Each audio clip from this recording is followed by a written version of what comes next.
Well, Lonnie, it's not hard to not notice you with that hair and this stature, this muscular stature. Last time Adam was sitting there, and on the YouTube comments they said, mate, I look too small. I'm around giants. But my first recollection of you, I was watching you at the Roosters and I go, this guy is a specimen. And I believe when I was looking at you and you were playing, that you probably should have had a longer career in the NRL, but probably wasn't as long lived. But then last year when I was in an aeroplane going to Fiji, you probably noticed me, but we were on the island that you were on there in Fiji. And, mate, you are built differently, even coming here on your skateboard today. Tell us a little bit about yourself. Where did it start? Obviously, you represented Fiji. When I was watching you play rugby league, I thought you probably should have had a longer career, but tell us about your career in rugby league. All right, the career in rugby league for me, I started playing when I was 6. A mate of mine introduced me to the game, and I always drag out this story. I'm going to try and condense it as best I can here. Played through the younger ages. I played rugby union as well at the same time, and I was a winger / fullback back then. So as I progressed through the grades, when I got older, I got tired with the brush of a front rower and the sort of under 20s age, because up until under 18s. Look, I was on and off rugby league. So I never played any junior reps footy. So like I know a lot of kids now, like I didn't make junior reps. It doesn't mean that's the end. It's just like, well, it's just a stepping stone to get in there. But if you don't do it, it doesn't mean you can't. So I never played any junior reps. So I went in at 18 in my last year at high school. My boys in my year were like, hey, you're going to come and play footy this year? And I was like, oh, no, I can't. I was working at Macca's at the time as a kid, and Sundays was my time and a half shift, making my $9 an hour, whatever it was. Nice. And my coach was like, well, ended up being my coach. My mate's dad is like, mate, I'll pay you your wage. Just come and play. Oh, he saw me play one game, and I was just fending blokes off silly. Yeah. Look, I'd started lifting weights at about 14, so I developed a fair bit of strength, and I was rowing as well. I took up rowing at about 14, and did that for about 2 years. So I developed pretty well in the muscle game. But yeah, I just love lifting weights as well. When I was about 14, I took that up too. Look, all that helped me sort of progress into the under 20s age bracket of rugby league, and under 18s we had a really, really good year. We won the comp. I was playing for Holy Cross Rhinos, and from there I went into the graded system. Played under 20s for Tigers. Funnily enough, my coach James Shepherd at the time in my second year, or my final year of under 20s, said he's like, oh mate, look, first grade isn't for everyone, but use footy as a tool to see the world. So I don't know whether to take that as a. Well, looking back at it now, I'm like, wow, what were you trying to say? Yeah. I thank him now because and I'll probably touch on this point again later. But I think everyone has to have some sort of a bad guy they have to fight, and like you can put that in whatever shape you want or need. But for me, I look back and I'm like, I'm thankful that he said that, because now I had a point to prove to him, and other people had said other things about me, like in the footy game. And yeah, I sort of used that as fuel for the fire, and yeah, I was stuck in the Tiger system for about 6 years with no real progression. I tried to leave actually in 2011 and go play somewhere else. Actually, I tried to go and play down in Dapto for some extra cash, because Tigers didn't have any money for any of us fringe guys. It was costing me money to play footy, to be honest. And at the end of that year, I tried to leave Tigers midway through the season. I had a few boys leave, and I was like, look, you're not playing me. I was getting 5 minutes here and there, playing mostly park footy. And a guy by the name of Dave Kelly, who looked after all of us as juniors at Tigers, his brother-in-law was living in France, in St. Gaudens, and said, oh mate, they're looking for front rowers in France. Would you want to go over? And I put my hand up. James Shepherd said to me, use footy as a tool to see the world. I was 24 at the time, and no, I trained one day with first grade by accident because they were short and needed our whole squad. So I was like, well, maybe it's just not for me. Let's travel the world. So jumped on a plane and went to France, and I think it was about 4 weeks later, I bumped into Trent Robinson in the change room in Toulouse. So sometimes some of those, you meet people who hand you your lifeline for what you really want to achieve by going across the other side of the world. Sorry, that's pretty long-winded. No, bro. There's a shitload more. I try to just condense it all down. No, because I want to see what happened in between those years. There's a shitload of back and forth and stuff. But I'm trying to condense. I always manage to like drag it on. It's like, man.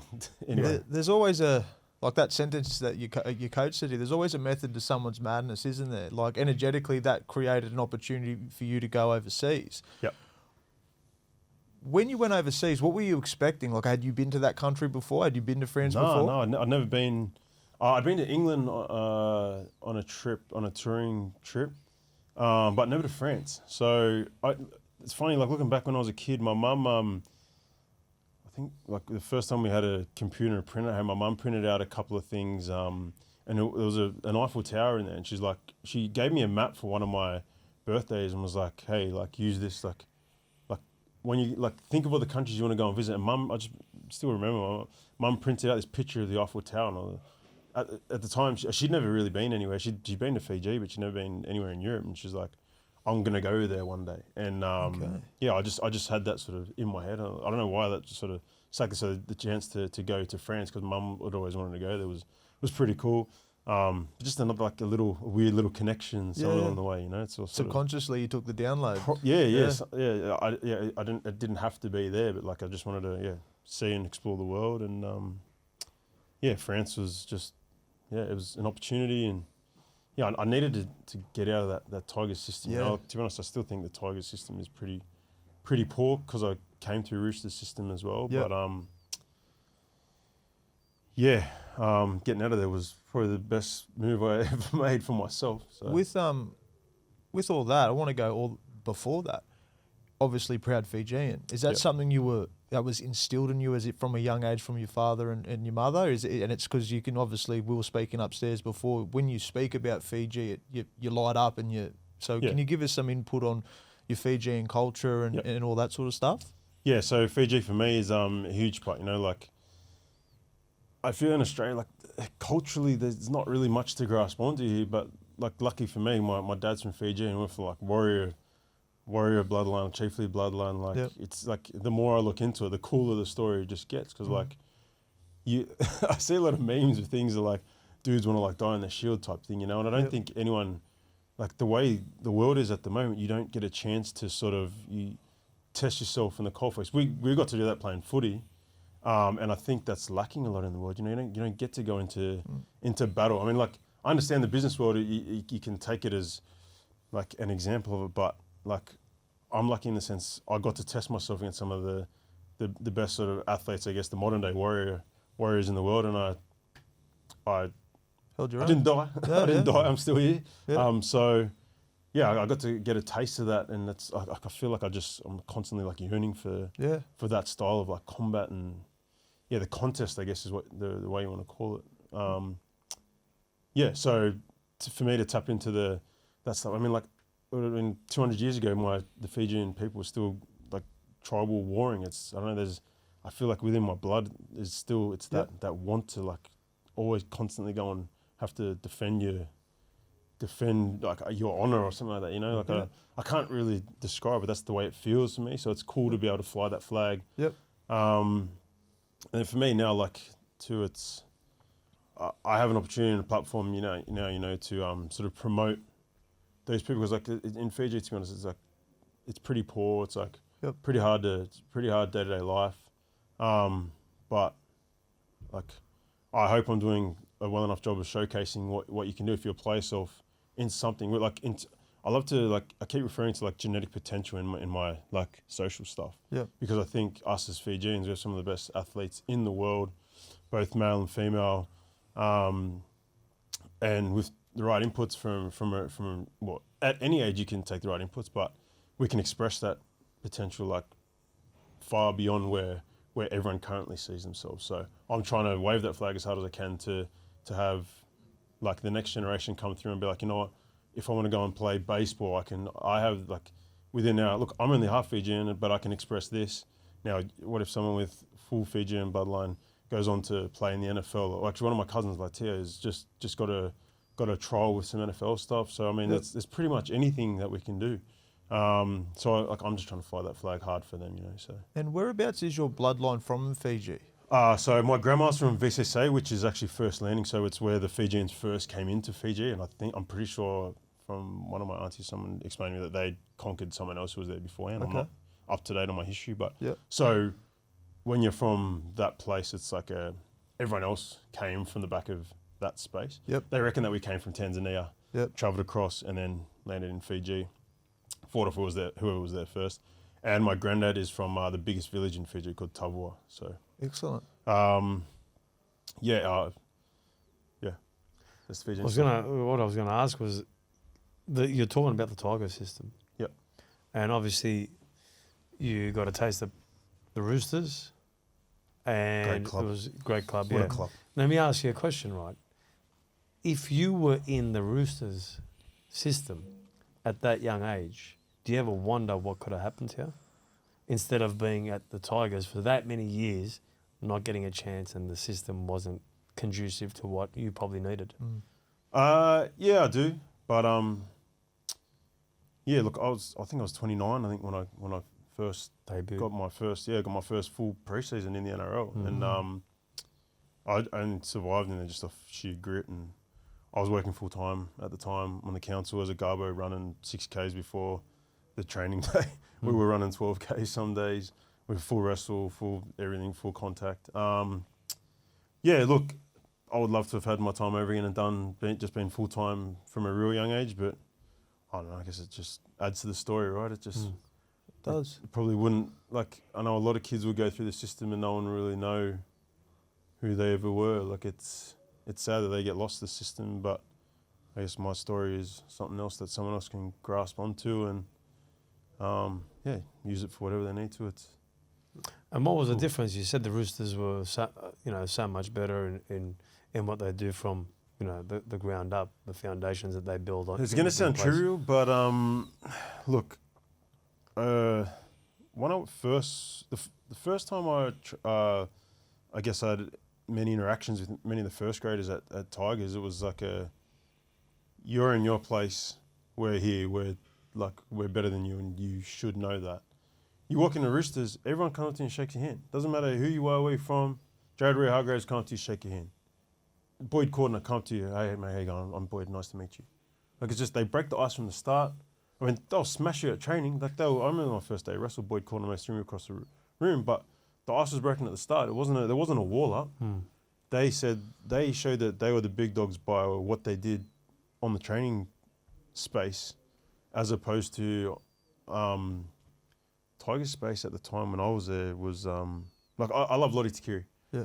And but my first, they say, like, don't ever meet your heroes on Fiji. And my name's Lonnie, his name's Lotte. Like, I looked up to him so much, and then, like, I was sitting like in a room. Like, now, when I look back at the Tigers boys, I always said to myself, if I was ever to make it, I always want to be like Dean Hallertau. Dean Hallertau was the kind of guy who would just always make you feel welcome. And look, especially like, so I was a Fijian kid sitting in the same room as my hero. Like, I remember my room, my bedroom door, I just had every newspaper article that was of him was just up there. I was like, man, one day I want to be like this guy, And yeah, if I see like any Fijian person I drive past, I beat my horn, hey Bulla, like like our greeting, like I'll speak in our language to them to be like, hey, because like, look, a lot of the Fijian stuff, like a lot of Fijians will recognise, so man, that's really cool, and it's cool for me to give back to them. Like, if I just say hello, like, that could mean like the world to them. So that's cool, So now any Fijian kids, like, if I can, I'll run over and shake their hand, just say good day. Like, trying to break the ice that way is like reverse it, like. And what happened with Lottie? Yeah, he was sitting in the same room, like from me to your way, and just like no like acknowledgement. Where like I was like, man, look, and that wasn't on him. He's not to know who I am from a bar of soap, but it's just like soured the experience, I thought, like, he's the guy who I've looked up to, like, for my whole. I probably should have just broke the ice and gone and said g'day, but I was like a 20-year-old kid at the time. I'm 21 or something like that. But look, probably on me, but it's just something that sort of sat me around. I was like, comparing the experiences from Roosters to Tigers, they just look, and like I said before, it's probably trivial, but like those little things. Like, I remember one of my successful mates, told me to read a book called Good to Great. Like, the little things that separate those bigger like earning companies, like, just for them as an example, it's the little things they do different that makes all the difference, So like I love throwing out that every rep counts along the way. So like those little reps where look, and may just be me, but I think that there's a common trend of Tigers not making the finals since when? What, 2010? Whenever it was, yeah. It's been a while. That's, about Luke Brooks' 2010. whole career at that club. Yeah. Didn't make the finals Yeah. once again. So, look, I'd like to hope they change it. I get along pretty well with Benji from when I did Celebrity Apprentice with him, and I hope that Did he win? Did he win? He won. He won. Yeah. He did. He won Celebrity Apprentice. He's the Yeah. man. Good dude. And I'm good mates with Appy as well. So Yeah. I'm always hoping for the best for him, but I'm just like, there's something not working again. If the yeah, and I love to see. Like, I'm not talking dude, footy stuff about it. But it's just an observation, you know. Yeah, like, No, but that's relatable to everything, Yeah, right? and it is, dude. The way that you express it's perfect, bro. Like these sorts of conversations are the ones that need to be had. Like, I love that you're talking about where you're from, bro, and your bloodline. Like, that's what we want. We want that vulnerability to be able to share those stories because it's very powerful. I follow you on socials, and you're a proud Fijian man, and you should be like that. And what you said before is correct. In Australia, there is disconnect with culture. It's 100%. You can see it everywhere. You can deny it, but it's there. So what is there like for Australian culture? That's the hard thing. Is like I got warrior blood in me, and I want to like. I'll fly. I'm getting sprayed at the moment online for not flying the Australian flag. Like, my mum's proud. Like my mum's from country Victoria, which I'll happily fly like country. Yeah. I'm from the city though, so I can't really do that. But outside of that, what like culture is there here? Like I can't do. Like, So you get sprayed for that? I don't really drink. Sorry. You get sprayed for that. Oh, I get sprayed for flying the Fijian flag, even though I'm half Australian. But what is there here to really celebrate? Well, you know, like there's beers and barbecues. Like, I can do a shitload of barbecues, but like I don't really. You'd drink. probably be the best to answer that because like, I don't really drink. I'm so Turkish background. Yeah. Well, yeah, you guys are culture. Like you guys They're got food, very like. proud of their big time. culture. Big time. I have a alternate way of looking at things, but I think it's designed on purpose. To be completely honest with you, without going fully down the rabbit hole, but it's designed on purpose to create that disconnection, not just culturally, but individually, spiritually, all that sort of stuff. Because as you're speaking about it, I can guarantee you there is millions and millions of people that understand what you're saying, but haven't fully taken the leap into that sort of realm yet, I suppose. But it's, the more we speak about it, the more we bring attention to it. I don't know what I would do if I didn't have that. The other side of me. There like, you go. What do you have? Do you to think grasp onto? like we talk about the tall poppy syndrome in this country? It's massive. Yeah. You know what I mean? Which is huge, right?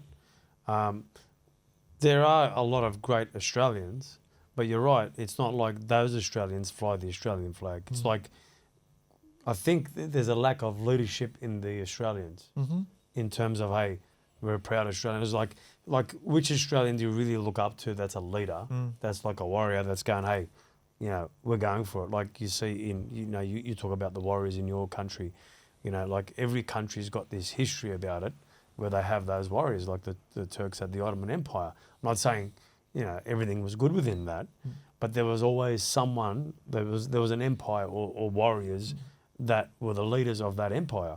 If you look at America as disjointed as America is, they fly that flag proud. But then when someone's shitting on the anthem, mate, they all get up like, hey, you wanna disrespect us, So you're right. In this country, I think, like I know a lot of great Aussies, a lot, but it's not like they fly the flag or they're proud of the flag, and I think, I think it goes back to that tall poppy syndrome. You talk about it at the Tigers. They didn't come up to you. They just said they thought they were better than you. I think a lot of teams were probably like that, but the Roosters go, hey man, we're not going to do this. We're going to do what we're supposed to do. Go up to the individuals, give them the acknowledgement they deserve. I'll give you the perfect example, and you said the two names before, Jared and Boyd. You want to talk about warriors? There's your two right there. That's the standard. And you could speak more on that. I'm no Boyd for a long time, and you want to talk about strong, you want to talk about leadership, you want to talk about give me the ball or I'll do the extra meter, whatever it is. That's why the Roosters are the Roosters, specifically off the back of those two dudes plus the people before that. So going into society, that's where I think us as men, we can stand a little bit taller too. But as you said before, with tall poppy syndrome, when we start getting to a spot, that's when the magnifying glass gets put on men in some way, because strong men create strong leaders, which create strong boys into men. So there's a whole little thing that goes on, but it's something we should also be very aware of. Moving forward, I want to touch on France again because I find that interesting. Culture shock, No, not really. Language wasn't really a barrier because I understood the differences in language because my dad taught me enough Fijian to sort of be able to, I don't know, pick it up quick enough in terms of it's the pronunciation of the words. Yeah. Pronunciation, is that the word? I can't remember. But it's like it's your tone. Like Australia. I remember when I flew back into Australia, I was like just listening to people speak and the way we speak. It's like English is a terrible sounding language, but Australian English is even worse. Like the vowels you're supposed to keep nice and soft. Fijian is the exact same as French. Vowels are all really soft. Like my name, for example, like Eloni Vunakece, like it's almost like a drum beat. French is like I understand. Like, but it's all like soft vowels. And now that I've told you, like listen to people speak, it's like super nasally, which was we're supposed to speak like from the is that right? Yeah, no, you're right. Yeah, We're supposed to speak like from the chest, you know. And there's like we've touched on resonance and stuff and sound, like vibration, frequency, energy, and all that sort of stuff. Yeah. So I think language, especially like touching on like separation from things. I think what they've done with Australian English language, it taps into that as well. It's like low energy, like it's Low vibration. Low vibration. I get you, because bro. it's super I get you. nasally. It doesn't come from. It doesn't come from your like Some sound. substance It to it. comes from. It's like Yeah. super. G'day, mate. Like all the Hey, vowels. I speak like that sometimes. all What the are you trying? vowels. Actually, when you do it, Fucking mate. so you, That was the tonality we're talking Yeah, it was. Yeah. So no, I get that. Yeah, it's good. that was cool. Like it was easy to handle from the language side of things. Yep. And then we were lucky. We got lessons when we first went over there, which helped with the language because it's with them. I remember Rossi and I remember the guy named Nathan Ross. Ross dog. Ross Yeah, I dog. know the Ross dog. Yeah, legend. And He we both flew over together, and he had no. I was lucky. So I was working at a school called Punchville Boys High School before I left. Yep. Now there's a lot of Egyptians there, and they're it was like 95% Muslim, so Lebanese based school. So a lot of them speak Arabic. So they were teaching me Arabic, which for French stuff teaches you like how to like the different R's, for example. Okay. With like Mahmoud, like Muhammad and Yeah. Hamza, like you have to change your the way your voice box works, right? Yeah. Sorry, I'm dragging this. No, bro. No, I it's- like this. No, But dude, it's like a- this is interesting, bro. Seriously, keep It's speaking. it's like an energy thing in speaking to it. It taught me a lot.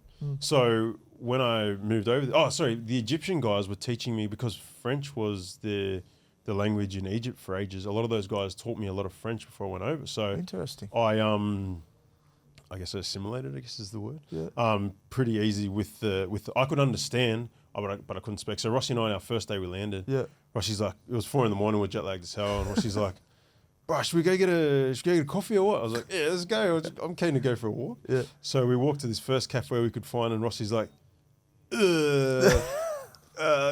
coffee? And they just looked at us like, what? I could imagine him doing that. Yeah. Too. He's like, coffee. Just get us a coffee. And they couldn't understand. Yeah, And yeah. Like they're, well, what we found out was it's all a ruse, but Yeah. they just really struggle with English, let alone our English. Yes. But we were lucky that town is where they actually make Airbus or the airplane parts. So everyone speaks a fair bit of English. What we found, what they like to do was they would just sort of like they would play up that they couldn't understand you when they actually could. Yep. And they'd like to see how far you got. And then with the French, it's a sign of respect if you actually try to speak their language. So Really? Okay. as soon as you tried, they were like, it's okay, you can speak English. I understand what you're saying. Right. Yeah. So that was probably the coolest part of it all, trying to learn Yep. like the lingo, I guess. Yep. And all the boys sort of taught us Yep. how to actually speak. Because we're having lessons, but it was too formal. So Yep. the boys were like, no, we never say that, say this. Yeah. And look, going over there for me, I was like, look, it's probably the end of it for footy for me, so I'm just going to go down swinging as hard as I can. I was 24 at the time, which, look, It's still young, bro. Yeah, look, looking back at it now, it's Yeah, still young. But yeah. in the footy world, like, if you ain't made it by 24, Yeah. then you're pretty much like I get it. Yep. done. If you look at all numbers of boys who progress on to first grade from 24, it'd be minuscule. It'd be, I don't know, what, maybe 2 in every 3 years or something like that. Yep. So I was like, I'm just going to go hard with footy and just try and smash it out.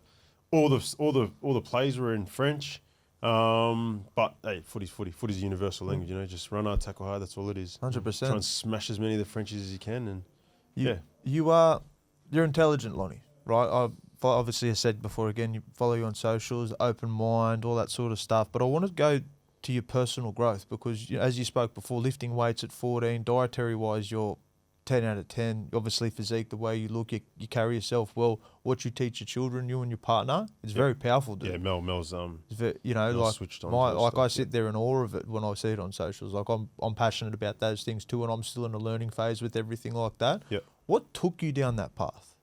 Living in France. Really? Yeah. There you go. So when I moved over to France, I was like, look, I know how. Like, I'm going to. Like, this is the first time I was a full-time professional sportsman, right?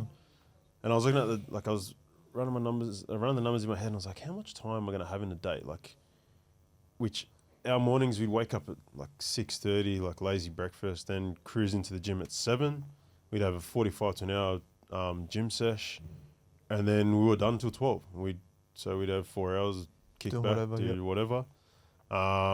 We'd go into the field. We'd do like just skills. Like there was like 6 of us who were full timers, so we'd do skills on the field for 45 to an hour, a little bit of video.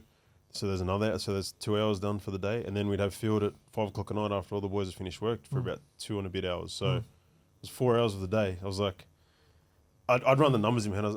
I asked the club, I was like, would you guys be able to get me a job? Because I'd always worked. I'd always played footy and worked the whole time. So I was like, I'm the kind of person like I have to squeeze. Like I know the reason why I asked you before, if you saw me, if I got half an hour on my clock, I'm like, I'm going to squeeze in as much stuff as humanly possible in that clock. I always think I have enough time to jam everything in. Yeah. I got here at 11:30. Yeah. I was like, I've got time to swim. Like the reason why I swim all the time is because when I was living in France, I did 7 winters back to back to back to back. So I went winter here. Finished the winter here, went to France, did a winter, flew back here, did the winter here, back to winter, and I did that. So I'm like, every time I'm near the beach, I have to swim. I just have to get in the water. I lost my school of thought there. Where was that? France. Yeah. So I asked if I could get a job. Yep. If they could just fill my time in for a day, and they're like, no, your visa won't allow. What I really wanted to do was I was standing in a bakery the other day. I was telling one of the boys, I was like, the job that I wanted to do when I was living in France, I wanted to work in a bakery so I could learn how to make the pastries that they do. I love the idea of baking. Yeah.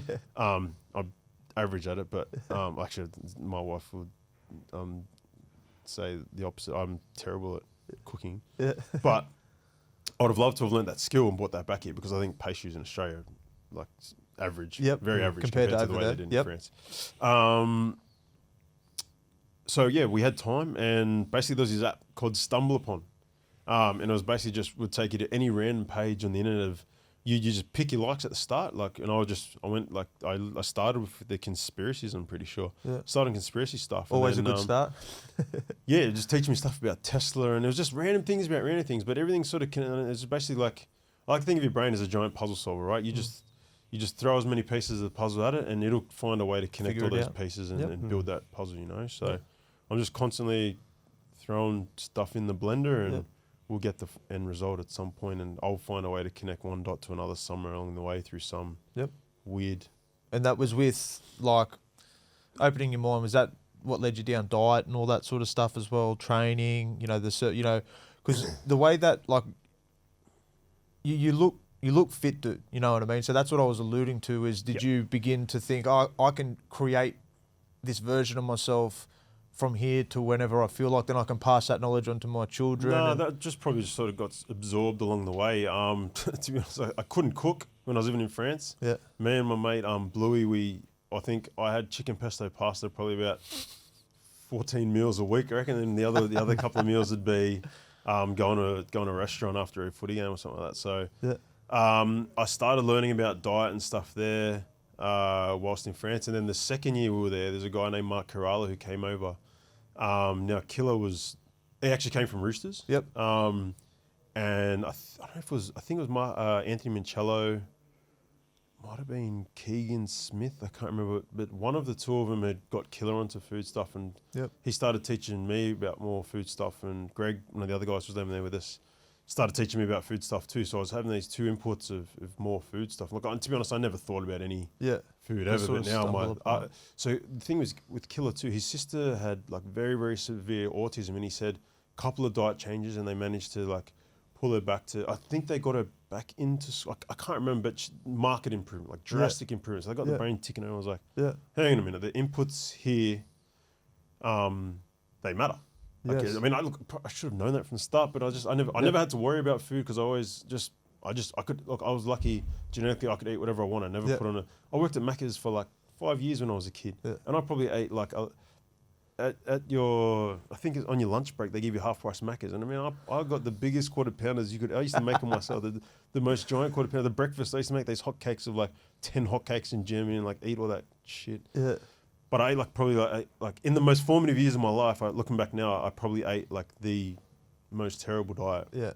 Which probably made me 2 inches shorter and a couple of hundred Wilkes score powerlifting a lot like weaker. Yeah. But look, now I have an opportunity. Now I got kids, and I know change those inputs from the start. You got potential to meet every day. If you can meet that, then you're going to add to your end result of how much potential you can push. Nice. So. How important is it, like you were talking about the fluoride in your water before? I said, what do you got in there, Fiji water? You know, obviously, one thing that we advocate here at Titan Fitness, and I do all the time, is, you know, you are what you eat. Your energy, absolutely everything, every action you take, mental clarity, absolutely everything that you do, especially like when you're looking at, you know, prolonging, you know, how you look, your youth. I'm 48. I've just turned 48. So I always think about, how am I going to fuel the system so I can perform at my best? Yeah. Is that the kind of stuff that you learn in France? Like how important food is and how it helps your formative years? Like obviously you're helping you know, educating your kids a lot better. Yeah.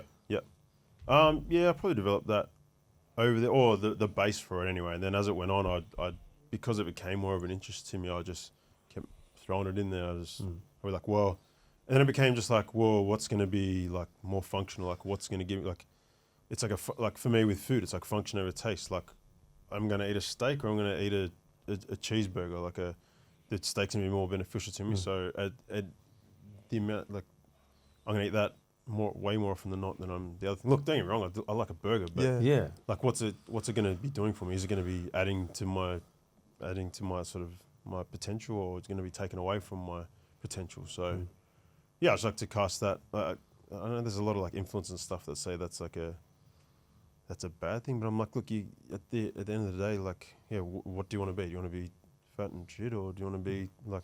Even if there's like, you know, there's people that if it fits your macros and you know you were getting away with it, right? But it catches up with you, and you know when you talk about autism, when you talk about you know fatigue setting in, when you talk about you know different diseases that people get, you could look good but feel like shit, and you could have different autoimmune issues that you don't know you have. You can have gut issues where you know you got anxiety or you're not feeling the best, and food helps with all of that. And you know when I look at the first two things I look at with anyone is exercise and nutrition, and then we'll be able to make you feel better. First thing, and it's great that you've been able to stumble upon that. What I wanted to ask was, you know, I want to fast forward here a little bit because you know you talk about meeting Trent Robinson in France, and that ends up taking you to the Roosters. Tell us that whole process, and obviously you told us they shake your hand, you know who the leaders are, Boyd Cordner, a few across the room. Did you get him back? I tried, but I actually had one chance to try and Craig Fitzgibbon and Matt King, who are our like defensive coaches and like advisors and stuff. Kingy always used to say like, take a rib. If you get a chance, take a rib. So I was like, if you get an exposed rib, like just you got to take a souvenir. We're playing in Fiji because I'd always done opposed. I was like in the Reggie side and Boyd was in the first grade side. We had to like conserve I remember like day one, Cooper Cronk was with us. He like tried to dart like across me and like I came out and like hit him. Like I hit him like too hard. Like no one had set the tempo for the day.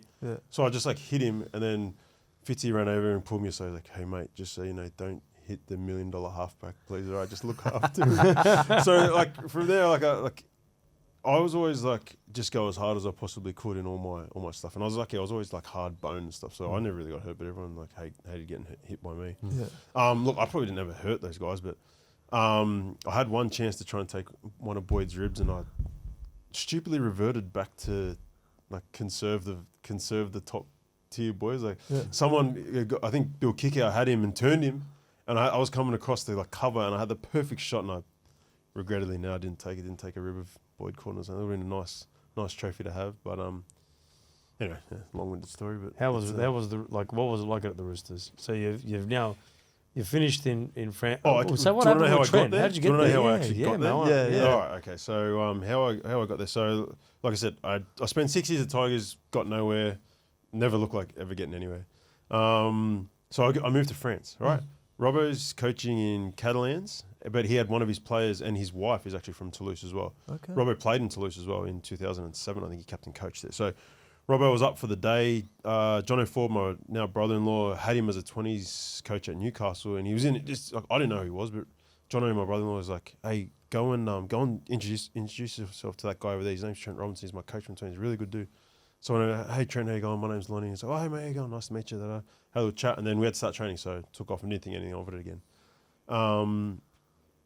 So I had a couple of really good seasons in France where I made player of the front rower of the year, team of the year. And in 2013, I played for I was 26 that year. It was my last real roll of the dice. But I knew we had the World Cup coming up at the end of the year. I was a chance that there was like 2 or 3 spots open in the Fijian side. So from 1 year out, I said I'm just going to knuckle down. This is my last chance at ever making it to anything. So I've got to try and make that side. But they had a stack side. We had like Ashton Sims, Tarek Sims, Corbin Sims, Semi Randrandra was in there, Muriki Korobidi. Wes Nagama, Akuwate, just like guns. All those guys, because the NRL players were automatically selected, so they were already filled. So, but having a look at it, there was about 4 spots left. So I had to go through a whole trial process of playing like three or four different systems and get like graded into the next one. Then go to Fiji, playing like basically their state of origin, and get picked out of that as well. Was that like a possibles probables? Yeah. No, it was just like whoever played the best was in. Yeah. Yep. And I was like, that was literally my last like roll of the dice to make anything of myself. And I played probably the best game I ever played that day. Setting up tries and just like trying to smash everyone. And they play full bush footy, like smash, like just try and punch your head in. Which is different to me because I'd always just played Australian footy, which is nowhere near as violent as that stuff. But we got through. The coach said to me, he goes, "Oh mate, you're in the team." I was like, "All right, cool, but I got to go back to France. My comps, I got a month of footy over there. Can I meet you guys in England for the World Cup?" And he's like, yeah, no worries, just don't get hurt. So I like cotton wooled myself for the next month, and then went into camp with the Fijian boys and Petro. I think look, I looked up to Petro Simnasiva. Divonideva, sorry, I should say his name correctly. Our first game against Ireland, I'd like put everything into like just that one. I put a whole year of work in. Like I remember my wife and I were on holiday in Magaluf in Spain. Every morning I was getting up, running the stairs and just running like Ks and doing like Sam Malcolms and shit like that just to try and put in this work to get a crack in this side. And I remember like Stoney on the mic to Reedy, our trainer, was like, tell Lonnie, get up, he's going on for Petro. And I was like, man, this is like all the work has sort of like gone into like, I don't know, just a cool thing to hear them say, you're going to go on for. I remember being a kid in 2003, I think it was.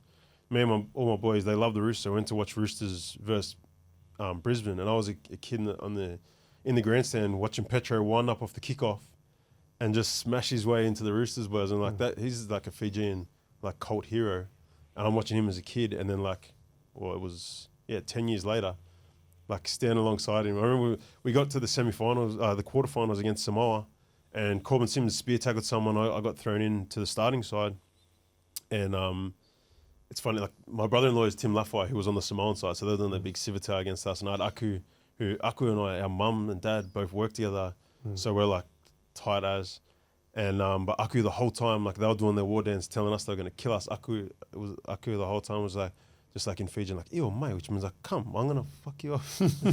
So I just remember like having my arm around Aku, just going, and he was just ready to kill them too. And then off the kickoff, I was like, what the hell am I doing here? I'm standing in this field in the middle of England, in the middle of the World Cup, like just in the mix, representing Fiji. And I just watched this ball go over my head because I was that lock. I was standing on the front line.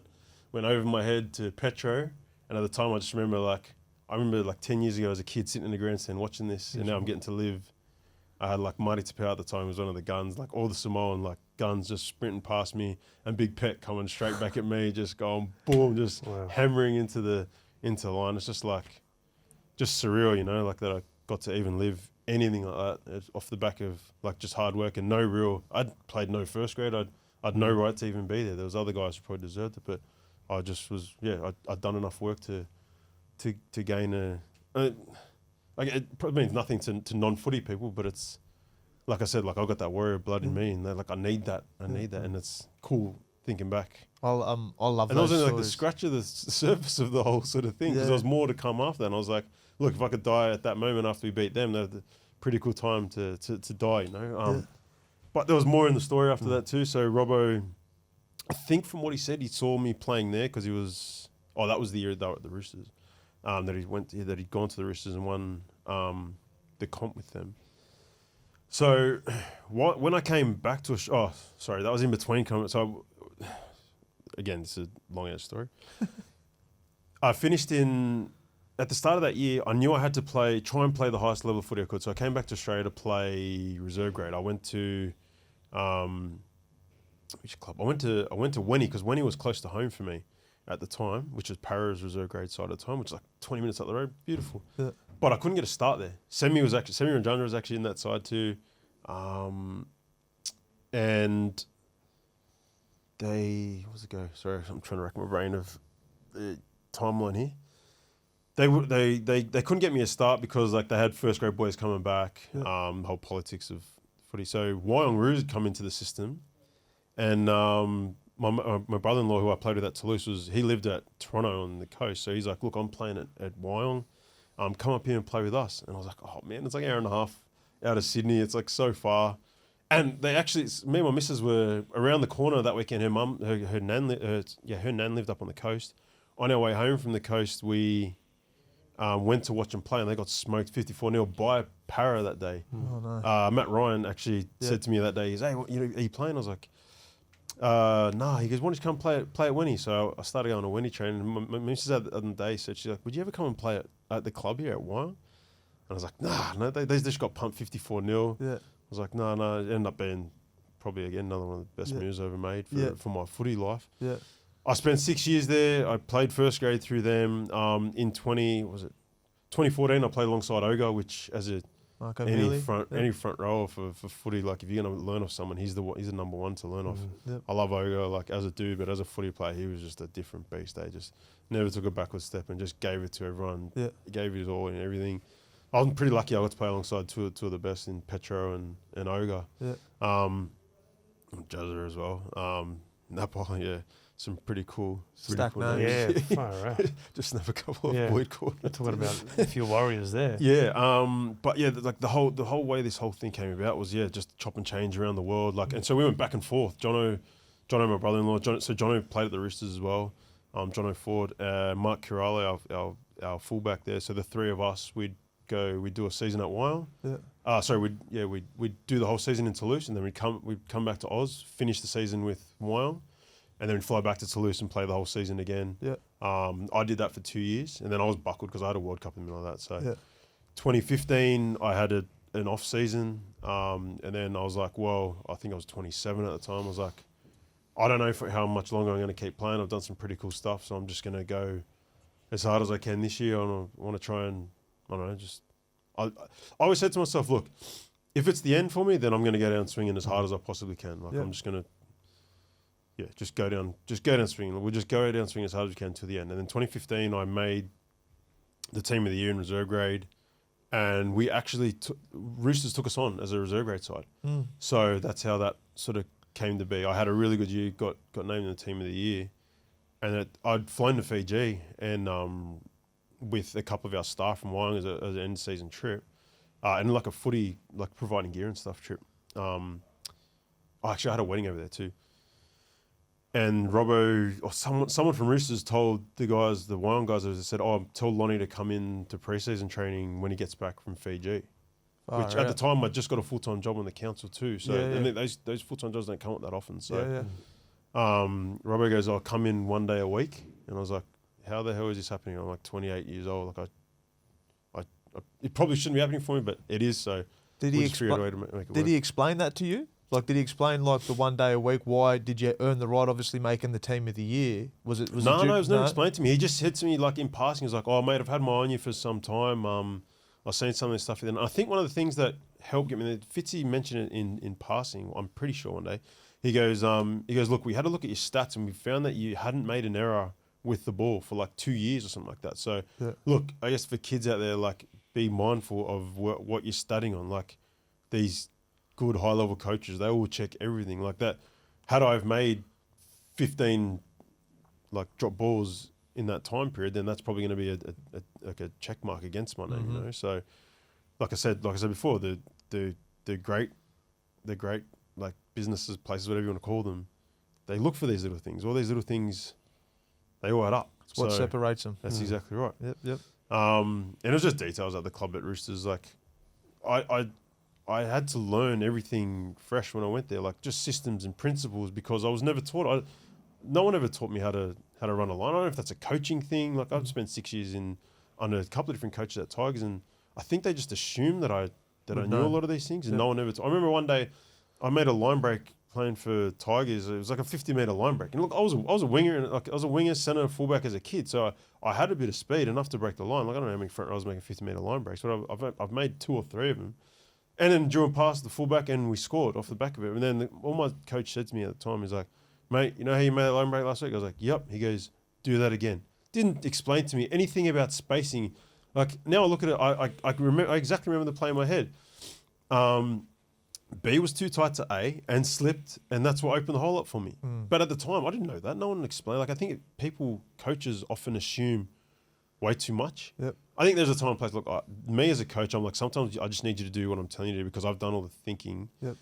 But yeah, sometimes I guess you got to assume that they don't know. Like, and that was reserve grade. Like, there was one level off. We were playing with first graders week in, week out, and they're probably looking at us going, "Oh, why don't you know what that is?" But like, just explain it to me, and I'll understand what it is. So it's funny you mentioned that, because I know some people playing junior rugby league at the moment, right? Like 17s all the way through SG ball and that sort of stuff.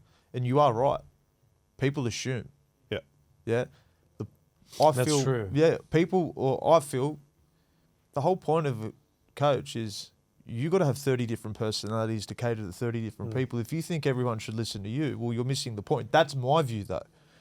Because the understanding is you're there to make them better. They're not there to do what you tell them to do. Your job is to influence their mind how to be better people, better rugby league players. And if you're assuming that they should know what they're doing, you're not creating the connection to be able to teach them and then for them to be able to learn. So I resonate with what you're saying. Yeah, because a lot of the times, like you even see in this workplace, like, sometimes my wife will say, "Oh, they got to go to the next step." I go, "Mate, they're not ready yet." And you see in rugby league, they hold players back. I mean, you were held back till 29, but I'm only joking.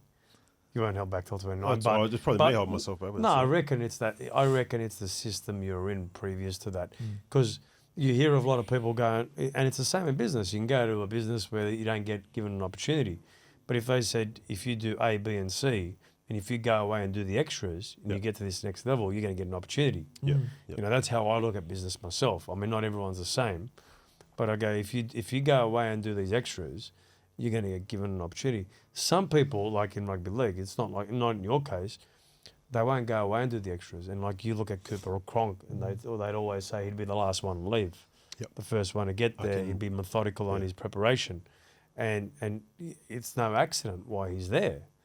And Trent, when they looked at your stats, they're going, "Wait a second, this guy's methodical. He's the guy we need." Also, I think probably hit the criteria what they needed at that time. Yeah. I didn't even know what. But you didn't know. Look, I didn't know anything about it. I literally knew nothing about footy until I got into a first grade system, and then I had to learn super quick, and that's probably the only thing that kept me there.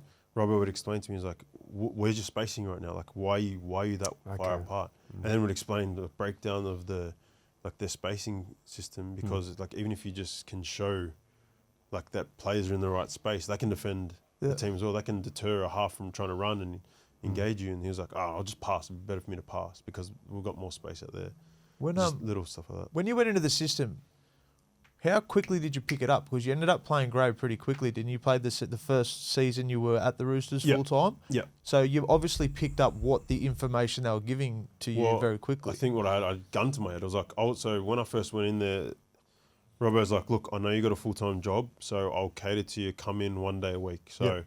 I looked at the roster and I was like, I finished work. I was finishing work about 9 o'clock in the morning. They were kicking off on the field at 10. Yeah. It was a 10-minute drive to work. So even if I finished late, I was getting there about 10 past 10. Yeah.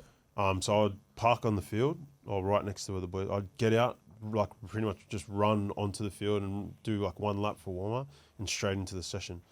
That was my 1 day a week. And then I was looking at the schedule. I was like, Robert, I can make this work. Like, if you can let me come in more days, I'm happy to come in more days. He's like, look, I've seen boys do it. They break down. It's tough. You've got a family and kids and stuff as well, so it's going to be hard. But if you want to try it, I'm happy for you to try. So that's what I did. Every single day I could, every session I could, I'd just drive straight in there. Some days we'd flip our day, so we'd have wrestling in the morning. So I'd finish work. Sorry to the boys, you'd have got bin juice all over you, but I would drive straight from work, straight into training, and just straight onto whatever the session was. Yeah. But like I said, like where I was going with the gun to my head, like I didn't know what day was day one. The year before, Mitch Williams, Vaha Pulu, and Magnus Stromkos were three of the boys that played with us. They got the tap on the shoulder at Christmas. So I'm like, all I got to do is get past Christmas. So if I can just survive until then, I knew I was fit from like I didn't even like I said, I didn't know any skills. I didn't even know how to really pass all that good in like by any level at all. But I knew I could run. Yep. So I said, look, if I'm gonna, I can't really tackle. My first day wrestle, Boyd Corner threw me across the room and just made me feel like a little bitch. But like I had no skills at all for that level. But I was like, look, I'm fit. So I was like, I'll just try and win every single run there is. I'll win it. Yeah. Because that might keep me here just to get me to Christmas. Yep. I never got the tap on the shoulder. And I remember standing next to her. Look, I was so lost in the days. Like I didn't even know the layout of the year. I just was just turn up, get the job done, go home, sleep, do it again. Yeah. We'll stand on the presentation of the team for the year thing, and Jazza was standing next to me, Hargraves. And he leans over and he goes, "Oi." I was like, "Yeah." He goes, "You made it." I was like, "What do you mean?" He goes, You're in the team." I'm like, "What do you like?" It was like February or something like that, just before the presentation of the team. It wasn't that I was in the. You're in the squad. I'd made the squad for that year, so I was just lost. I was in a daze because I lost track of. I was getting like 3 hours of sleep a night for that 6 month period where it was just like flog. Sorry, I got lost in the. Are you talking about Jared saying to you that you're in the team? Yeah. But then there was a question you asked me. No, about Robbo, like making it in the system. You picking it up quickly. Yeah. Oh yeah. So basically, I had a gun to my head. Anytime that, and actually, I don't know if you follow Elijah Taylor's Footy Hack stuff. Yes, I do. He's got so I reckon many he's gold got, nuggets. mate, he is actually. He's good, eh? He's some of his posts are direct, and he's speaking the truth on a lot of things, which So is many what I things. love. Yeah, it's cool. With you though, Lon, I want to tap into your mindset, right? Yeah. Because I've listened to you the whole time you've been speaking. You spoke about the extras to get into the World Cup team. Like, I'm a big believer. He sees everything you do that no one else sees, right? So you had earned that experience of watching the kickoff for Petro to run the ball. That was for you that day because of what you did that no one else knows about. Yeah. And it's the same. I bet you. This is only me thinking in my head. All those older boys, the senior boys at the Roosters, knew what you were doing, and you kept turning up. Yeah. I have no doubt they would have pushed for you to be in that team just for the simple fact that you're having a crack. Yeah. Your mind is already there to be a first grade rugby league player. It's just about earning the opportunity, and you did get that. So like that in itself, dude, I want to understand where this mindset came from to... Okay, I get you. Yeah? Yeah. All right, so for me, so we're, I guess, like I said before, you got to have your bad guy, or I guess you could look at it as your why. So for me, like a lot of things, like I've got a healthy, active, able body, right? So a lot of the drive in what I do, like why I try and expend like as much out of or squeeze out of every day as much as I physically possibly can, because like, so my stepdad, his name's Andy, he's the biggest legend. So my mum and him met back in, I think it was 99. So he had an accident snowboarding. Yeah. And broke his neck, shattered his C4 and C5, almost full severed his spinal cord. So he's like got partial knee on his bicep and tricep, a little bit of wrist flexion, a little bit of wrist extension but not flexion. Now he can't walk, right? Mm-hmm. Like bound in a wheelchair, rest of his days, right? I would be doing him a disservice if I didn't use my body as hard as I possibly could every single day. Like if he could walk for 10 minutes, imagine what he would pack into that 10 minutes, you know? So for me, I guess that was always just burning inside him. Like if he could like just do something, then like, I mean, for me, like I'm doing him a disservice if I don't get the most out of what I do. Yep. When I was 14, as a 14-year-old, he showed me like the movie Pumping Iron. He's like, hey, have you ever seen the movie Pumping Iron? Great movie. I was like, no. He goes, watch this. So that's my first like reintroduction of real Arnold. Yeah. And so he started talking to me, like he used to run marathons and stuff before he had his accident, like fit as his surfboat row. Well, actually, and that stems off of his granddad. His dad, Dave Cooper, actually played for the Tigers when he was 18. Yep. Played 200-odd first-grade games. Shark number 3. And anytime I would go over his house, he'd just chuck me on the rower and just flog me on the rower. But he was the coach of the, he was the S&C for the Bulldogs back in the 80s when they won all their comps. So both those two combined, I guess that was always like, well, Dave mentally driving me, my granddad, and Andy, my stepdad. Look, he's in a situation mentally super strong. Yep. But was physically strong when he was able to. Can't do that now. But it's I don't know. Anytime I think like I'm tired, I'm like, well, if he could do it right now, he'd do it. So get up and do it. So, I get you, bro. That's a powerful thing. Look, and you got to have a why, man. Like it's or a bad guy. Like one of the boys, Roy from work, he's like, oh no, you've painted the picture of a bad guy, and that's not an example of it, but it's just like if it helps you get to the end goal, then it's a driving force. Well, that's the thing, right? Like in life, there's something that drives you, whether it was someone that said you couldn't make it, whether it was someone said, you're never going to be anything. There's two ways you can always take it. Yep. And it's funny, in every bad situation, you can either go, okay, this is a lesson, I'm gonna go this way, or you know what, fuck, life's too hard, everything doesn't work for me, I'm gonna go the other way. And you see that happen quite often. Yeah. And the biggest thing, you when you talk and you're talking about, that's what was the catalyst.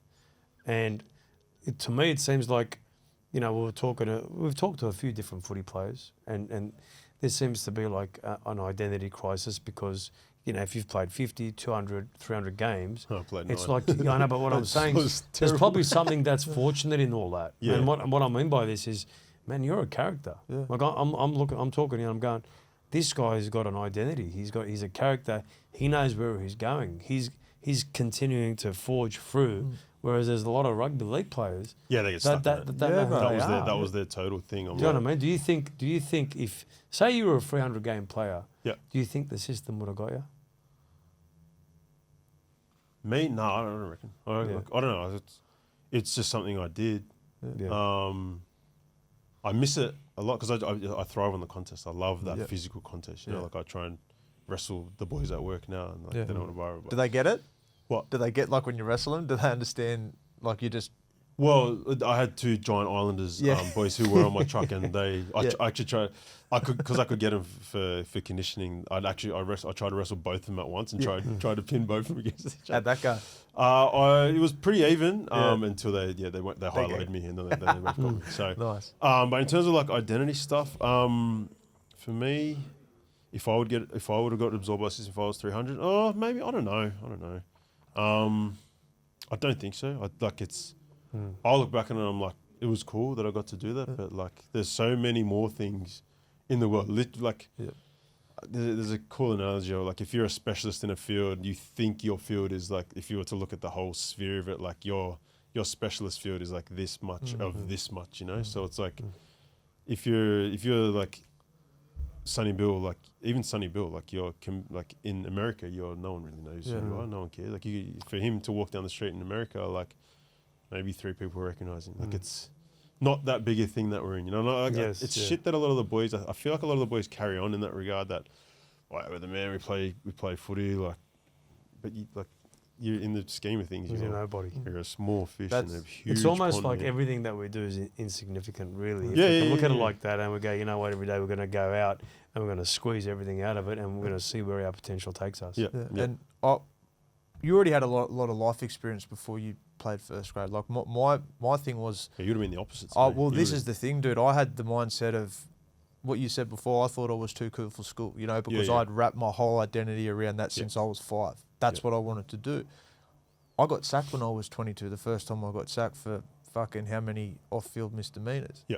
And I understood right then and there. No one actually gives a fuck. Like, and that's hard thing for our egos or our perception of ourselves when you actually start living it. Because I went from, you know, I think I was 15, 20 games into my first grade career to working at a pet food factory. Yeah, yeah. No one cares what I used to do. And you've forgotten pretty quick in the... Oh, like that, bro. Exactly right. And the thing is, too, what comes with it is, what happened? Yeah.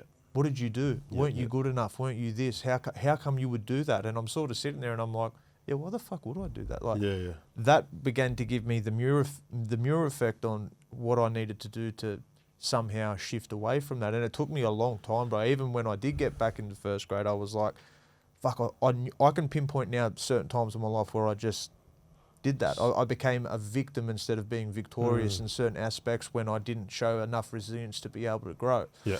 So I think if you're in those, you know, those systems from such a young age, until you're completely out of it, some do and some don't, man. It's just a part of the mindset of being Everyone's part different. I think you have to have a hobby outside of it. You have to, dude. Well, now that you're right. Like a lot of the boys on the social side of things now, I think you should build that.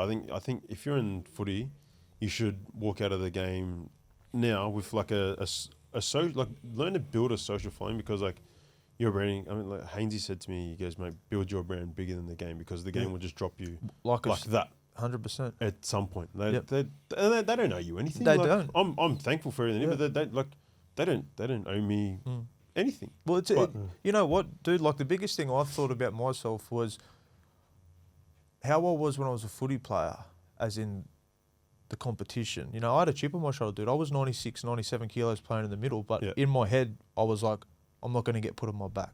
Those were my little challenges to get me going. Whereas now I'm just starting to find my niche again of taking that mindset and throwing it into every other skill I can attain to be able to be valuable within the system that the opportunity Mets has given me to be a part of, which I'm extremely grateful for. So that continues my drive now, and I can feel it in myself. That's the cool thing with footy, boys. I think there's so many like great lessons that you learn from massive, footy. bro. Yeah, we just got to figure out how to hone like throw them into other avenues.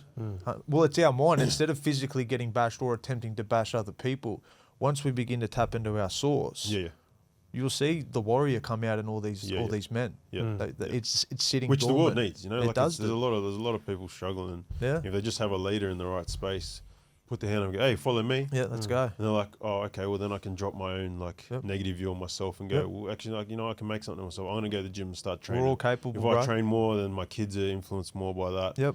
And it's just gonna have a great roll-on effect, I think. So. How do you like being a dad, dude? Love it. Yeah. I'm the biggest kid of all time. So, it's just 4 different iterations of mine, my wife's minds, and are they all different? Little malleable humans. Are they all different? Yes and no. They're all got their own little separate personalities. Yeah, cool. They all just actually won all their sports awards at school, which is really cool. Good. So, I like to look at them as like I guess they're my little projects, and I'm calling it Project Khabib. I stole Project Khabib off someone. I saw. Oh no, it was about a pregnancy thing, and I was having a conversation with a guy about it last night. He's got his first kid on the way, and I was like, "Look, Project Khabib. I'm trying to condense it as best I can. Basically, pregnant wife or preparing to be pregnant, nourish for 2. Yeah.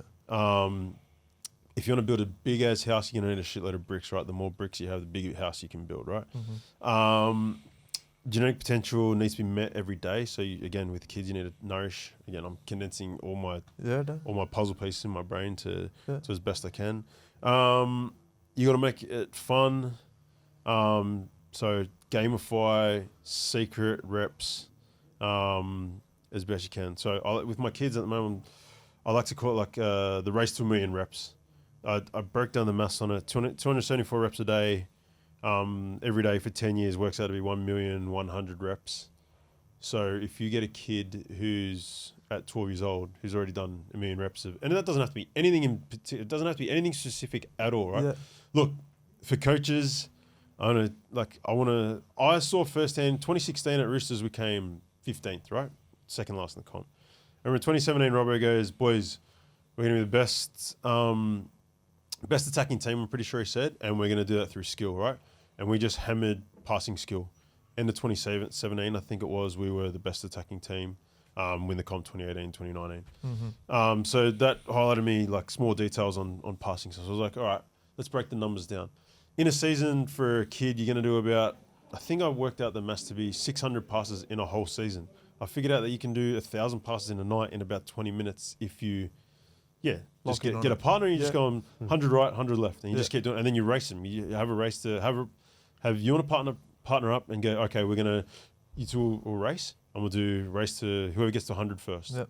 And then you turn around, race again, and you do that 6 times, a 600 in a 10-minute space. You got a whole year's worth of reps. Yep. Done.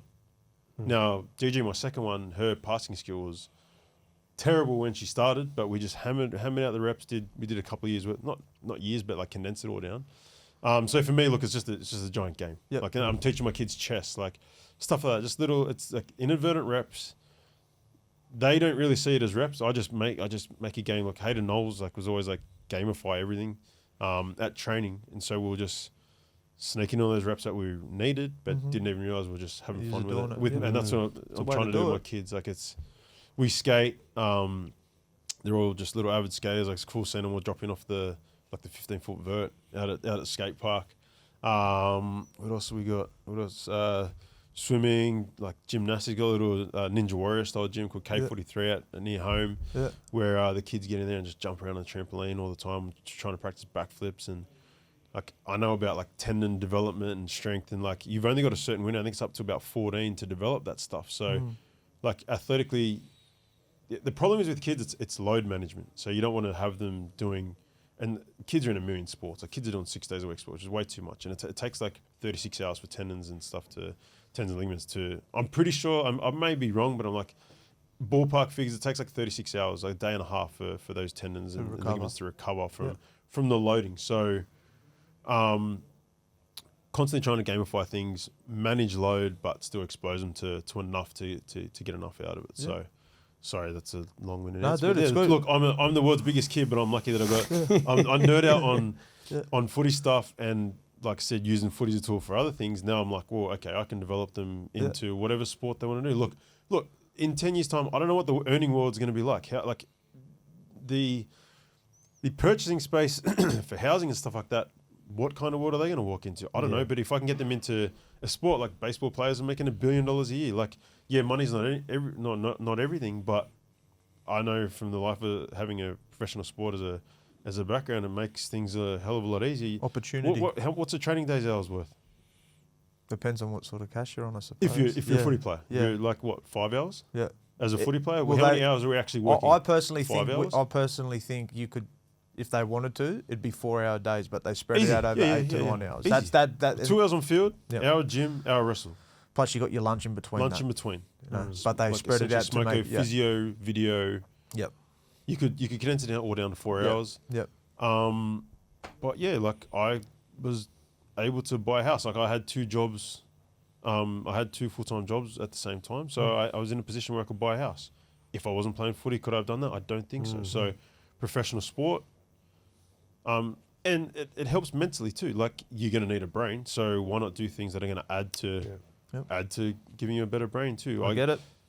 Sorry, I'm no, dude. It's good. No, it's good. It's good because they're good lessons. The reps of the lessons. I've been doing this for 27 years. This didn't just happen. Like I could, we probably got the skill the coolest set one for your gym, I've found that like some of the stuff that I keep hearing popping up, muscles and endocrine organ, which helps with longevity. So build as much muscle mass as humanly possible, 100%. and it'll take you a long, long way in life. I want to live to whatever. I've donated my brain to medical science, so I can take on the Terminator transfer at some point. Nice. But until that day, I'm gonna build this body is and fun. have it to carry me as far as I can. You know what I said to you? I feel my best when I'm overseas and no one bothers me in the gym. Yeah. When you're here in this building, that's why I like training at 5 a.m. with one other guy. Whoever that guy is, I get interrupted less because 5 a.m. everyone's just coming in and out, and then they leave. But it's is so good for you, for skeletal muscle mass, bone density, all these things that matter as you get older. And everyone should be doing it. Everyone should be doing some form of exercise. I love doing weights the most because I feel like... What's the biggest deterrent? I've got mine, but I want to hear yours. For most people? Yeah. Well, look, this is the thing, right? If you go back, say, people have to study fitness to understand it and understand, where it came from and how many hours they used to do. So if you go back to Arthur Jones that created Nautilus, Arthur Jones created Nautilus way back in, the 60s and the 70s. But he also created the training system that helped Dorian Yates, who adjusted and changed it to become 6-time Mr. Olympia, and before that, Mike Mensa. Yeah. So what we do is we do waste a lot of Mensa, time. what a body. We waste a lot of time in the gym. There's people think you have to spend hours and hours of doing different modalities, but you don't. You can, if you like, you sound like you're a mathematician. You go, if you do this many passes in this much time, you got more time. Well, with training, it's the same. And, but then you can look at Dorian Yates, say Ronnie Coleman. Ronnie Coleman tried to lift the house down and now he can't walk. If you look at some of the best powerlifters... Is it a loss though, Ronnie Coleman? Do you reckon he... I know he can't walk. No. But he wouldn't. I don't think he'd sacrifice. No, look, anything for he what says he achieved. won't. But at the end of the day, you don't know someone's thoughts. You only think you know, true, right? yeah. And it's hard because... But look, he doesn't look at it as a loss because he goes, I had to train that way. Yeah. Now, science will show you that he didn't have to train that way. Dorian Yates came out and said, I didn't have to go to that intensity to get that body. I could have still gone hard. There was a few reps where I probably went too hard on the negative and I didn't have to go to that intensity all the time. Yeah. Whereas with Ronnie Coleman, it was fun for him. So he didn't care. Yep. So for him, it was fun. And you could see, so think about this, right? Ronnie Coleman came back from his injury when the doctors said, don't go do that again. Yeah. For a while, give yourself enough break. But he couldn't because he loved it too much. So sometimes your love and passion can hurt you as well when you don't, when there's a line that you cross over. So when you're looking at weights... One of my rules for life is don't get hurt. Now I'm at that age where... Yeah, I know. But I skate and I'm like... Ugh. But look, you got to remember, Ronnie Coleman, and he says this in a video, he heard his back pop after the first Olympia, right? Squat. And he heard it just popped. Yeah. He heard it. Was it on the 800 squat? Wasn't it? Yeah, but that was really early on. 800 pounds. And he kept training through it and competed and then won 7 more with that pop. Yeah. And so he had a high pain threshold. The problem is the higher the pain threshold, the more damage you're going to do. So he just wasn't on the Louis Simmons. Man, it's How many times would he popped his back? yeah, but The West Side Barbell Boys. look, Louis Simmons would have broken it 1,000 times. they'll never say they regret it. But at the end of the day, I'm telling you now. Look, they're chasing something I'll far tell you greater why. than what the average Joe in the gym's chasing. 100%. Like They're even chasing my brother, when he glory. went really hard, and he goes, we used to lift heavy, man. Like he's 58, and I'm telling you, when you actually see the people that you know in pain that were never like that, Yeah. and you see how they felt. I got another mate, right? His dad's 75. Guy was a freak in Lebanon. He was winning all the titles back in the 60s and 70s, right? His dad can't walk anymore. Yeah. And his dad was so powerful and so strong. And everyone knew him. And he said to me, I sat down with him. I said, did you know when you were, competing for Lebanon and representing your country back then, if you knew this was going to happen to you, would you done it? He goes, no way in the world. He goes, the pain I'm in, and I can't do the things that I could do. He goes, I would give it all away. Really? And he's talking, but he's being honest. He's being honest. Yeah. Like I talked to my brother. I remember, like I was saying today. Yeah. I go, mate, I know when he's in pain, and look, he'll still come and train because he loves it. Yep. And he said to me, he goes, and he doesn't show it. He's 58. He doesn't show it. And if you look at him, he looks like a specimen. Yeah. But the pain he's in, you can see it in the face. There's so many people in a lot of pain, and until you get to know those individuals, they could say anything, it was all worth it, or everything was worth it. But if you said, I'll take that pain away so you could feel... So then, by that rationale, then do you dodge chasing greatness? No, you can't. Look, sport's that. You, at the end of the day, You know we what watch... it's like the boxer can't, who can't man. speak now You because they're can't. punch drunk. Like I'll give you an example, right? For myself, through footy, played footy, lit the candle at both ends with alcohol. At some stage, I may have to pay a price for that. But I know when I was playing footy, I knew what I was signing up for. Yeah. I knew it, and I love that because I was able to express myself, train. I got to meet my heroes. I got to be a part of it.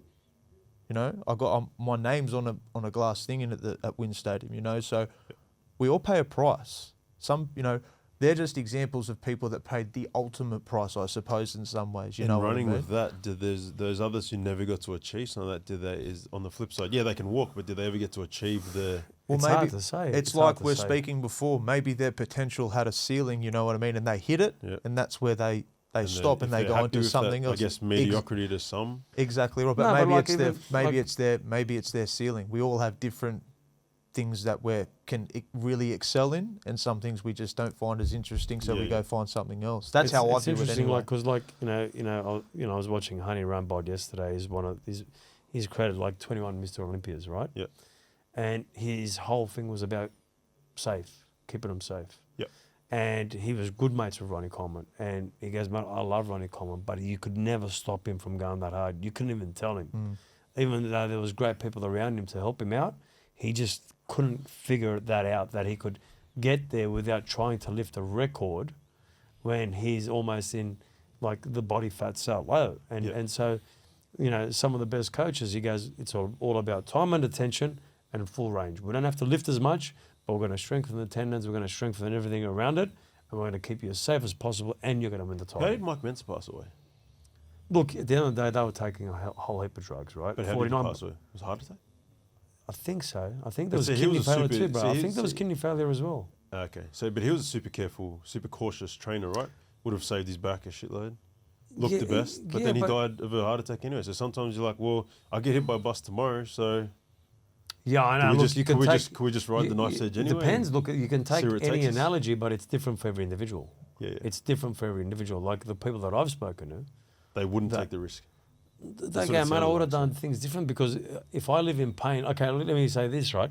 Say you're 45 and you have to live for pain for the next 30 years, and now you're struggling for the next 30 years, and now you got to almost conceptualize that. I How guess am I like- going to overcome I guess this? the same thing is like if you're attacked by a shark and you lost your arm, you're just like you got to deal with it. Both ends of the scale. Both Yeah. ends of the scale. Like you got to deal with both ends. You got to Yeah. deal with both ends. And, Yeah. and what I'm saying is, there's no right or wrong. Yeah. But once Just you life. get to that point where you go, fuck, I Maybe I'm can't. just going off ego here. I'm like, well, I did that because that was No, man, what I bro. I'll found tell you something now. If I show driving you life. photos of my brother was a freak at 20.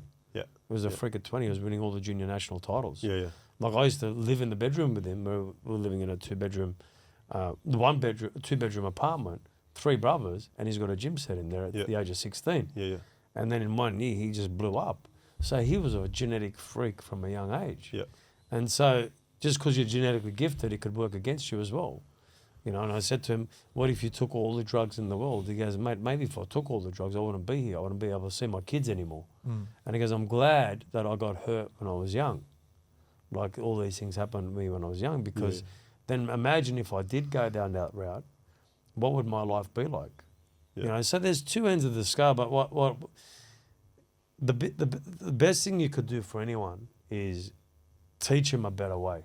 And there's always better ways out there. Yeah, yeah. But if if you're playing rugby league and you're playing in the NFL, they're all extreme sports, man. If you're you're a racing car driver, we love entertainment. We're not going to stop watching it. Yeah, yeah.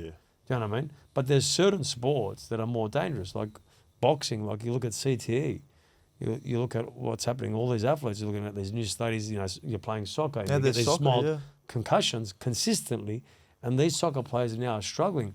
And where they struggle is they struggle with, they start to lose their memory at the early ages of maybe 45, 50.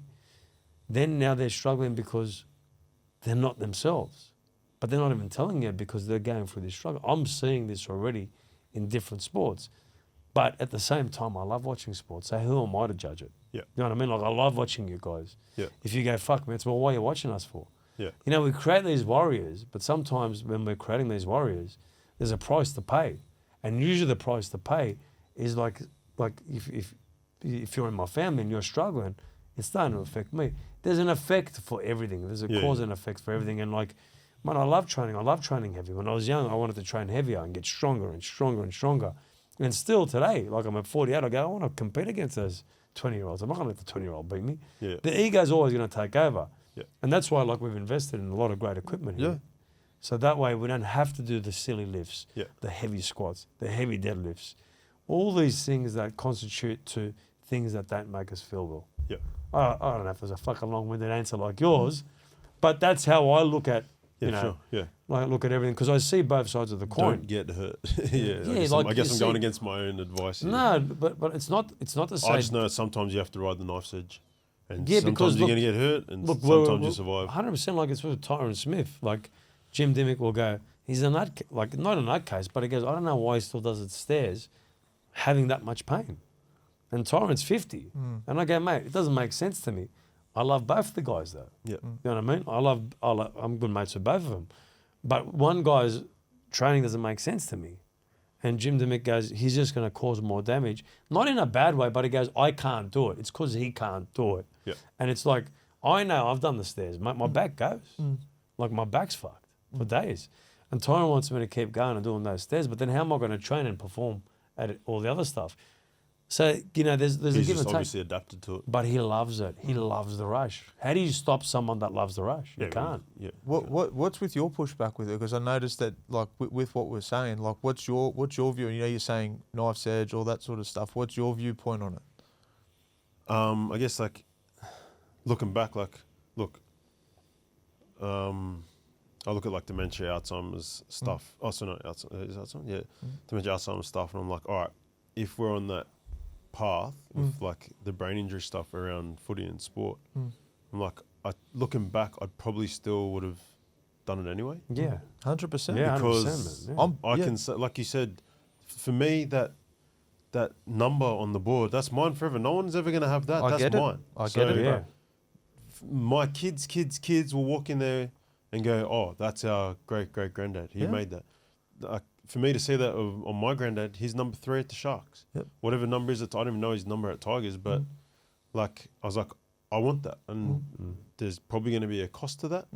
But like I said, I come from the warrior bloodline. If I'd have died in a war in Fiji, I would have been eaten Yep. like 200 years ago. Yep. So, like I said, if I get hit by a bus tomorrow, then I look back and I go, okay, well, sweet, everything was worth it. But like I was saying, like in bodybuilding, when they get to their 50s and 60s, And they're buckled. they're all buckled, bro. Yeah, yeah. Like anyone that was at the highest level. Because your joints can't, like, you're injecting that much gear into you that you're trying to get your joints to hold on to that strength that's not your strength. Yeah. So when you're going to those levels, there's a price to pay. Yeah. There's a price to pay. But that's not even just for the people that went all out. That can happen at every level. Some guys are lucky and they come through with it unscathed, Yeah. right? And there's other guys that go, fuck, man, as soon as I finish, man, I just stopped doing all that shit. Because I knew my career was over. Like you see some guys say that. I'm not here to judge anyone. Like I loved watching Ronnie Coleman for 8 Olympias. Yeah. But I'm saying that I think we can all do things a lot better. Yeah. I believe that at every level, whether it's training, whether it's eating, whether it's making better choices. Like when I look at my life, man, like in business, there was a lot of things I could have done better. Yeah, yeah. But there was an ego. Fuck that, I know. I know what to do. Yeah. You don't tell me what to do. I own the gym, man. Well, you're telling me. Yeah, yeah. But if I look back at my life, I could have educated myself a lot more in these areas 100%. and then given up. Like I could have been a lot more disciplined. Like everyone goes, "Fuck, you've done well." Again, mate. If I look at my 27 years, man, there was a lot of time I lost because I wasn't disciplined enough. I wanted to, you know. I mean, businesses are like with footy. We're pretty much all in on footy. Like everything takes a backseat. So with business, you're juggling a lot of other factors as well, right? But you can still focus, bro. It's sport. At the end of the day, like Patrick Bet-David puts it the best. Yep. It's a sport you can do for life. Yeah. And if you look at it as a sport you can do for life, Yep. that's how I look at it. Yeah, I'm yeah. always going, how can we do this better? We're talking about this. What about this? Okay, we need this skill set. I reckon we've got team members in the team that we can get It's this just skill set. stacking, So yeah. upskilling, yeah, we're stacking the skills with every individual. Everything's information. Yeah. Want to be better at footy? Yep. Do the reps. Yep. Watch Yeah. the lines you run, A, B, C. Same as business. This is what I'm learning. Through my past 5-6 years of being sober, living in alignment, I've figured out for myself the best thing is to gather the information, the supercomputer, can figure it out, connect the dots, and the way you learn is lesson, lesson, lesson, stop, back one step. Yeah. Lesson, lesson, lesson, stop, back one step. You know what I mean? And the best thing about this conversation just then is we've all paid a price in this room to be where we're at. Yeah. Whether it's been on this hand or that hand. The biggest thing that I think we do is we got to own it. Own our shit. And I think as we get older and hindsight's such a beautiful thing. And I wouldn't take away none of the things I went through, whether it was running out the tunnel in first grade or coming off a 2-day bender and sitting in my room for 3 days feeling like a piece of shit. Yeah.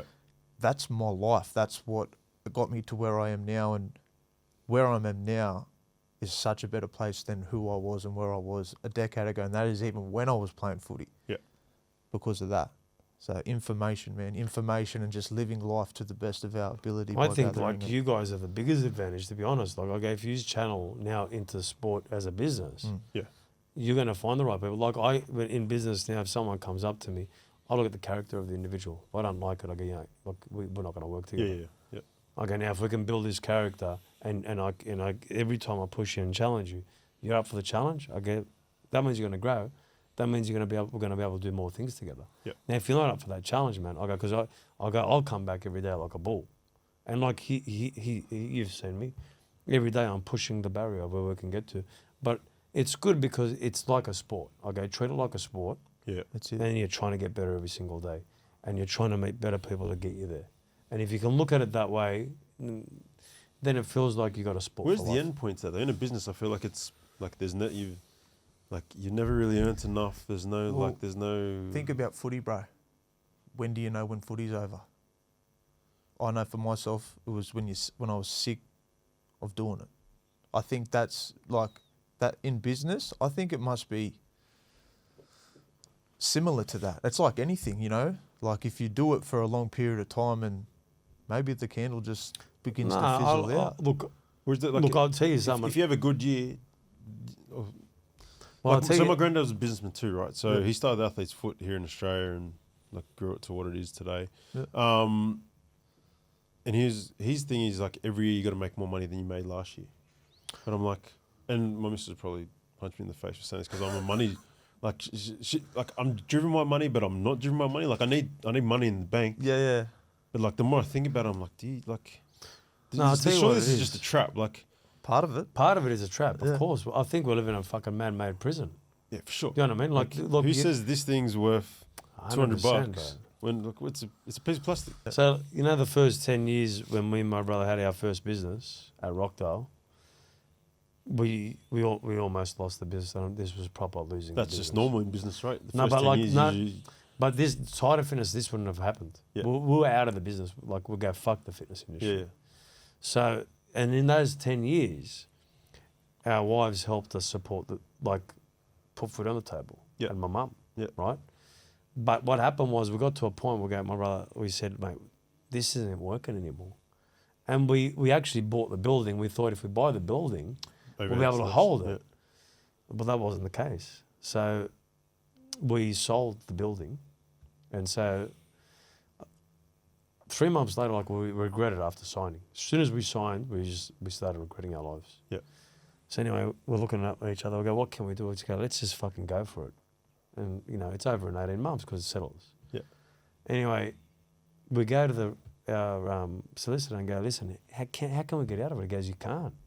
He goes, the only way you can get out of it, on the 18th month, on that day, if they don't sign, he goes, it's yours. So the only way was through. So they didn't fucking go to their lawyers, the solicitors, and they didn't sign. And then they changed the whole trajectory. But, you know, when you're like, it's like when you're doing what you love and now you're not making money for those 10 years, you start to appreciate and how you have to work. Mm. And our lives were finished. But the biggest thing that was going to be over was going, fuck, my brother's going to do his own thing, I'm going to do my own thing, we're never going to see each other. And it's so hard when that's what it is and you're going to miss what you loved. Yeah. And now I don't take any day for granted. I don't take what we're creating for granted because I was in that. And it was so hard to, like, imagine you're waiting for 18 months for these guys not to sign. Yeah. Like imagine that. You're sweating Like bullets the whole it's all over. Yeah. And that's what it was like. Yeah. And I can't, you know, when you tell me what was it like then, I forget, man, because I was so elated when they didn't sign. That we moved on, you know, and you know, there's so many things that happen in your life that, you know, it shouldn't be about the money, but then it should be about, you know what it should be about? What's your human potential? How can you do it in the safest way? And how can you become an example for others and make people's lives better? That's right? essentially the true currency, right? Yeah. That's the Of true what it currency, actually is. bro. That's Because the byproduct is you'll get something for it, but in the process, you're helping so many people. And then you talk about maybe there may be a legacy, maybe there might be, but at least you've gone for something that had purpose. Yeah. You know? The energetical exchange, you know, like even though people... That's you what know, I think of every day, bro. But they do. Well, you think about it, people pay, but being here, mental health, connection with other human beings, you know, people might strike relationships from coming here. Like man. this is a place of connection for Bro, everyone. I've seen so many things happen in 27 years. Like you've seen those people from Singapore. Yeah. You know, they were from Mexico originally and they lived in America and they were here for, like they were coming for one visit. Now we come for 5 weeks. We can't tell you how much you've made us feel so good. Yeah. They left today. Yeah. And they sent me this message on Instagram. But it's cool. You know, like we weren't supposed to be in the business, bro. Like it was gone. Yeah. It was finished. And then but from the point it was finished and you're making not a cent to create something and now you're going, well, what else can we create? What else can we do? How can we make people feel even better? Yeah. And that's why we've done the podcast, this studio. Bro, I'll never forget. I'll tell you a story. Kenny, who Damien works with, okay, bro, I want to build a studio. And this was 22 years ago. This room's a fucking mess. And then a guy comes in and goes, mate, you're not going to be able to do it. I go, well, what do you mean? He goes, you've got to rip the ceiling, get acoustics there, acoustics on the wall, acoustics here, lighting, sound, lights. And I'm You looking said, at him and I'm "Watch thinking, me." I've got to, no, I'm going, how the fuck am I going to do that? Yeah. So I'm asking all these guys, I go, man, do you know anything about podcasts? Because I go, you're a builder. Nah. Do you know? I go, fuck me, Dad. I go, fuck this, bro. I'm going to get this done. Fuck these motherfuckers. I shouldn't swear. I'm going to find a way. I don't know how it's going to happen. And it just happened, man. And I never forget, I was with Kenny. I'm in Melbourne and we're shooting. He goes, what's going on, man? So I go, mate, there's acoustic guys have no idea. The lighting guy has no idea what he's doing. I go, mate, we've got to get back to Sydney. Let me ring the guys. And somehow it just happened. And then the premise of it was like, you know, how do we get people like you and great people that are in sports, Lonnie, and how do we teach them? How do we educate them? How do we make them learn from our experiences? How can we make the world a better place? And sometimes I think to myself when I'm coming here in the morning and I'm smashed and I'm knocked out and things aren't going right, I go, that's what I'm going for because I was about to lose all this. Yeah. Similar to what happened with your The stepdad. cool thing bro. with that sort of rung to me then was if you make your own business and it is eventually successful, like that's you. Like we played footy. We were absorbed by a behemoth of a thing, and we were then a byproduct of that thing, where like we didn't essentially have to make ourselves. We were munched into a machine, but making your own business, like everything that you earn out of that is you, and that's commendable. But I don't That's like. cool. I don't ever want it to be about me. Like people come up to me and go, "Fuck, man, you done this," and I go, "Well, Jake, be a part of this, bro. Let's help more people together." Yeah. You forge your own way. You know, when Kenny worked here, and everyone's going, "Mate, he's unbelievable," but he wasn't unbelievable at the start. Yeah. And now everyone's going, "He's the guy." Yeah. That's what I enjoyed the most. The guys, like in the system, but who they become is the best part. And think about it, this is just a small room, but it was created and you get to come have conversations. I get to ask other people like Shane. And this is my third go on podcast. Yeah. Right? Like these are like 60. Like this is like 55 episodes in because there was another studio I had to go to, right? Yeah. And I could never get in, and I felt like I was controlled by the system. Yeah. I said, if I create my own and create our own people, now we've got the platform to do it where no one tells us when to go in there. Control We can your own create that. destiny. Yeah. That's what I was alluding to was we get to have these conversations. You know what I mean? Yeah. Like the conversation went from here to here where it is now. In the last, 2-3 weeks, we've had such powerful So conversations amazing, with very Timo, with Shandor that's come on, Mullo's one's been outstanding, man. and it's just about sharing experiences and outlooks on what we've all individually gone through and just create a constructive conversation, which is ultimately what a podcast is. It's just how you deliver it, I suppose, and how people are But I want take to it on finish board. with this, but I just want to say, like, listening to you, man, just like the intellect and how you think is, I fucking love it, man. Like, it's I don't So, think there's much. I think I just doubled down on the stuff no, that but I find but I could appealing I and could what the world see how needs. your mind works, and Stay open. and like if I was looking at you, Lonnie, I'd be going, this guy's potential is unbelievable, and you know, your goals could be whatever they want, and it's not always about. It's not about the money. It's about the byproduct of what you do, and your purpose is what creates the wealth. And then that can go back into you becoming even better at what you need to become better at. Yeah. But you know, I don't want to finish with that. I want to thank you because your mind and how it thinks and works. You know, I've seen you on social media. You see this physical self, but then talking to you, man, you've given me a completely different perspective of just how great you can become in anything you want to become. Because you're a fighter, bro. You went through a system where, you know, you probably should have quit. You should have left. You didn't. But you didn't. You're not a quitter. You're strong, and that's what I want people to know. Cool, man. Thanks. You summed it up really well for me there. Nah, but that's what it is, bro. It's I was just literally what it listening is, dude. to your mind, and you know, having 4 kids, you know, big respect to you as a father as well, and what you do for your kids and your family, man, because that's a big thing for me as well. Yeah, I mean that's ultimately what our real job is, right? Like there is no like currency or anything like that. It's just pass all our sort of wealth and health onto the next Yeah, generation bro. as best we possibly can because they're the next bearers of the gene, right? So Yeah. that's Well, that's how long this pour all podcast, bro. Mm. I feel like we're in the Joe Rogan.